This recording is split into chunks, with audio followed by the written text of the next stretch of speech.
Hey folks, I thought I would do another update today to tell you that the SAVE plan is now officially under attack. So a new lawsuit was just filed from the state of Kansas and 11 Republican-led states in total. So the SAVE plan is trying to repeal the SAVE plan with this lawsuit. So why is this important? Why should you not worry? I just wanted to explain it in case that you see it in the news somewhere and you know just to keep on keeping on. But here's what basically is going on. So Kansas successfully blocked cancellation through a lawsuit that was done with Kansas, Missouri, and other Republican-led states. So they got standing, which is really important to have standing to be able to do something in a legal lawsuit, right? In a lawsuit, you need parties that can show harm. And so the way that they achieved standing in that cancellation lawsuit is they said, well, Mohila is owned by the state of Missouri, and Mohila is going to lose a ton of people as customers if the cancellation plan goes through, because Mohila earns money every month for the number of student loan borrowers that it has. Well, that is not the case in this lawsuit. So in this case, the SAVE plan, the argument of the plaintiff suing, the people suing, is that President Biden didn't have the authority to create the SAVE plan. But the problem is how do you achieve standing to essentially make this lawsuit go up the different courts all the way to the Supreme Court, where you could potentially have the SAVE plan overturned.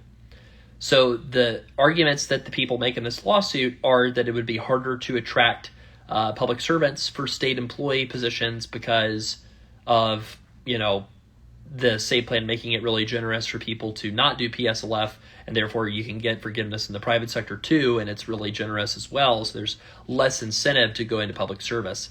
Now that argument has been, no court has really found that as a legitimate argument. There was a similar argument used in the cancellation case where they argued some conservative legal aid group or legal group said that it would be harder to hire attorneys because cancellation would take away the need of people to work there for getting forgiveness or something like that.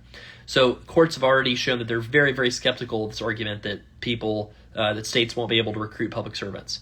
The other argument they make is that this is such a generous plan that it will create opening for fraudsters to take advantage of borrowers. And I don't know if they're joking, like maybe they're saying people like me. I don't know, but I mean, so they're arguing that it creates a burden on states. It creates a cost because states have to have more oversight to stop people preying on student loan borrowers because this plan is so generous and it creates confusion. So that's something that I also think very few courts would find that as really legitimate at all. So effectively, in my mind, you have a very concerted, very focused, very strong effort here by Republican-led states to oppose and eliminate the SAVE plan, and it's calling it essentially the same thing as cancellation. But then at the same time, I don't see any really clear standing that they could potentially have even in front of a conservative court.